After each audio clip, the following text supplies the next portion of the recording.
पुराणों में कई जगह, भागवत जी में भी है। ये लाल रंग से मुंह रंग लेना, ये मूछ रंग लेना, दाढ़ी रंग लेना, ये असुरों की पुरानी संस्कृति है। हाँ। ये आज की सभ्यता नहीं, पुरानी है। पूतना के भी केस रंगे हुए थे, उसके भी लाल लाल केस थे। ये बाल रंगना ही आसुरी संस्कृति है।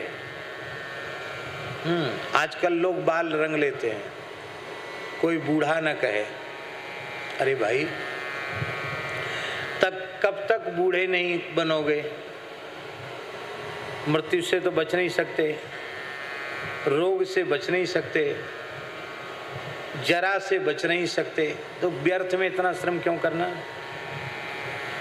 हम लोग तो जल्दी सफेद हो जाए तो ठीक है, क्यों इतनी कीमती बात कहते फिर भी लोग ऐसे ही उड़ा देते ऊपर से। कम से कम सब सफ़ेद हो जाएगा तो लोग कहेंगे अरे महाराज बहुत मूल्यवान बात कह रहे हैं, बड़ी उपयोगी बात कह रहे हैं। काली खोपड़ी वालों का विश्वास कम होता है, सफ़ेद खोपड़ी वालों का विश्वास जल्दी हो जाता है। बाल काला हो या सफ़ेद हो से क्या लेना देना। आप लोग अन्यथा नहीं मानना, गृहस्थी तो रंगाते ही हैं। अब ये और परंपरा चल पड़ी, साधु भी रंगाने लगे। लो साहब, तुमको कौन सा ब्याह करना जो तुम रंगा रहे हो भाई।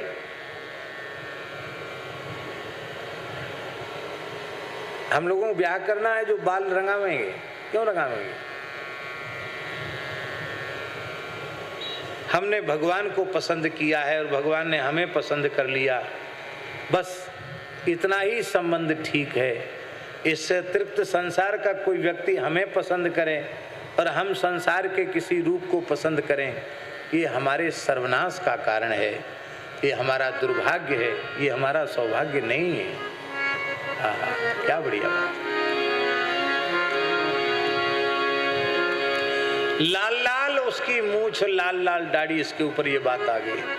वो केस रंगाए हुए था और आकाश मार्ग से प्रद्युम्न जी महाराज रति के साथ द्वारिका आ गए। भगवान श्री कृष्ण रुक्मिणी का जो महल है उसके बगीचे में प्रद्युम्न भगवान रति के साथ उतर गए।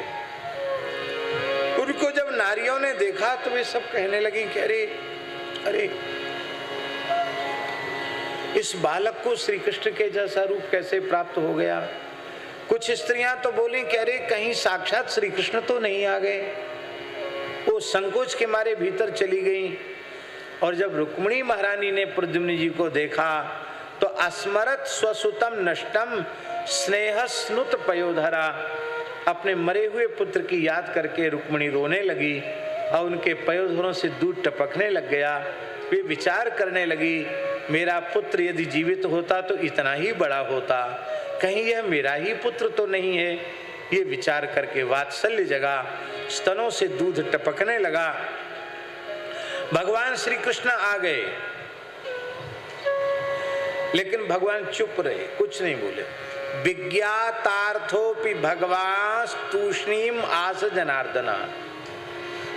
रहस्य को जानकर भी भगवान चुप रहे, क्योंकि भगवान ने कहा कि हम खुद प्रचार करें तो लोग हमारी बात पर भी विश्वास नहीं करेंगे। नारद जी ने आकर कहा, इसका आशय समझे नहीं समझे, भगवान ने खुद क्यों नहीं कहा। यह भगवान संकेत देना चाहते हैं कि मैं परम प्रमाण हूं, मैं परम प्रमाण हूं, मेरी वाणी परम प्रमाण है। लेकिन हमसे भी अधिक प्रमाण यदि किसी की वाणी है वो संत की है।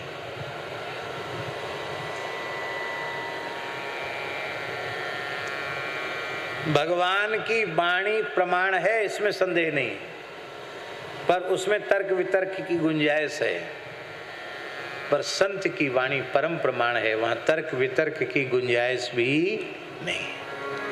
भगवान से अधिक संत की वाणी प्रमाण है। आपने सुना होगा कि महाराष्ट्र के संत एकनाथ जी भावार्थ रामायण भगवान को सुना रहे थे। एकनाथ जी की कृति है भावार्थ रामायण, मराठी में। उसमें उन्होंने वर्णन करते हुए कहा कि जब श्री हनुमान जी महाराज अशोक वाटिका में पहुंचे तो जहां माता जानकी जी बैठी थी उनके चारों ओर श्वेत पुष्प खुले हुए थे। क्या कहा भावार्थ रामायण में? श्वेत पुष्प खिले हुए थे, सुगंधित श्वेत पुष्प खुले हुए थे। भगवान प्रत्यक्ष होकर कथा सुन रहे थे, सीताराम जी और हनुमान जी भी थे। तो जानकी जी ने कहा व्यास जी थोड़ा रुको, आपने ये लिखा है, इस थोड़ा सुधार कर लो, छपाई होने के पहले सुधार हो जाना चाहिए, करेक्शन करो इसमें। फूल सफेद नहीं थे, फूल तो नील वर्ण के थे। हनुमान जी ने कहा माता जी आपको भ्रम हो रहा, मैं गया था, मैंने देखे थे, वो फूल सफेद भी नहीं थे, नीले भी नहीं थे, वो तो लाल लाल थे फूल। अब देखो एकनाथ जी तो भावार्थ रामायण में लिख रहे हैं श्वेत पुष्प, जानकी जी कह रही नील पुष्प और हनुमान जी कह रहे हैं रक्त पुष्प। अब किसकी बात मानी जाए, किसकी न मानी जाए? सब अपने अपने पक्ष पर अडिग थे। राम जी के पास गए, बोले प्रभु आप न्याय दीजिए। राम जी बोले भाई भक्तों के झगड़े में हमको सरपंच मत बनाओ। क्यों? मेरा स्वभाव है सब भक्तों को राजी रखना, हमारे फैसले से कोई न कोई तो नाराज होगा तो सब बात बिगड़ जाएगी, मैं अपने भक्तों को रुष्ट नहीं करना चाहता। सब बोले महाराज बिल्कुल नाराज नहीं होंगे, आप जो सही बात है सही कहो। भगवान बोले देखो पुष्प तो श्वेत ही थे, भगवान राम जी ने निर्णय दिया पुष्प तो श्वेत ही थे। तो धीरे से जानकी जी बोली हाँ मैं तो आपके स्वभाव को पहले से ही जानती हूँ, आप संतों के, भक्तों के, महापुरुषों के पक्षपाती हैं। अच्छा है, आपने पक्षपात पूर्ण निर्णय दिया। हनुमान जी बोले हाँ हमको भी पता है कि कलयुग के भक्तों का तो आप ज्यादा ही पक्ष लेते हैं। भगवान बोले देखिए इसलिए हम फैसला नहीं सुना रहे थे। अब श्वेत पुष्प ही क्यों थे इसका कारण एकनाथ जी से समझो। एकनाथ जी से प्रार्थना की कि आप बताओ श्वेत ही क्यों थे। उन्होंने कहा मैंने अपनी समाधि में जो देखा वही सत्य है। क्यों? वे पुष्प श्वेत ही थे। श्री जानकी माता के अंतःकरण में श्री रघुनाथ जी का रूप ऐसा समाया हुआ था, नील सरोरुह नील मणि नील नील धर श्याम, ऐसा रूप आंखों में बसा था कि जित देखो तित श्याममयी है, जित देखो तित नीलमयी है। उनको नीलिमा इतनी भीतर घुसी भई थी कि श्वेत भी उनको नील दिखाई पड़े।